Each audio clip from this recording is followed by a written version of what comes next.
The weight of a body on the surface of earth is 100 Newton, यानी कि अर्थ के surface पे जो mg की वैल्यू है वो 100 न्यूटन है, यानी कि m की वैल्यू क्या हो जाएगी 10 न्यूटन, क्योंकि g की वैल्यू अर्थ के सरफेस पे 10 होती है, m की वैल्यू क्या आ गई 10। अब ये पूछा है कि सरफेस से अगर r/4 हाइट ऊपर ले जाए, यहाँ w वेट की वैल्यू क्या होगी, तो m इंटू में g डैश के बराबर हो जाएगी। यहाँ पे ग्रेविटेशन फील्ड की वैल्यू देखें तो r यानी कि 64 डिवाइड बाई r के दिया, तो ये यहाँ से लगा सकते हैं gs की value gs 1 minus 2h by R E, ये लिख सकते हैं। तो gh इक्वल टू क्या हो जाएगा gs इंटू में 1 माइनस 2 इंटू में आर ई की वैल्यू ये कितना आ जाएगा आपके 500 से कम आना चाहिए, तो ये लगा सकते हैं 6400 डिवाइड बाई 4,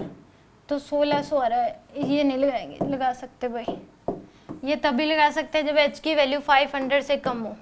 तो यहाँ पे gs की वैल्यू हो जाएगी जी एम ई बाय में आर ई प्लस एच का होल स्क्वेयर, तो gs की वैल्यू आ जाएगी जी एम ई बाय में आर ई प्लस में r बाय 4 इसका स्क्वेयर, तो जी एम ई बाय में यह आ जाएगा आपके पास 5r बाय 4 का स्क्वेयर, तो यह आ जाएगा 16 जी एम ई बाय में 25r ई का स्क्वेयर। तो ये आपके पास क्या है g की वैल्यू ही है,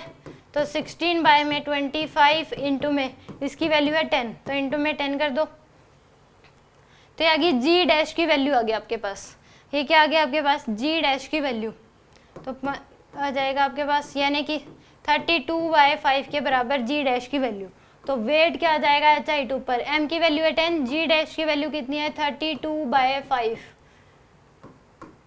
तो यानी कि 64 न्यूटन के बराबर। डी ऑप्शन क्या होगा करेक्ट होगा।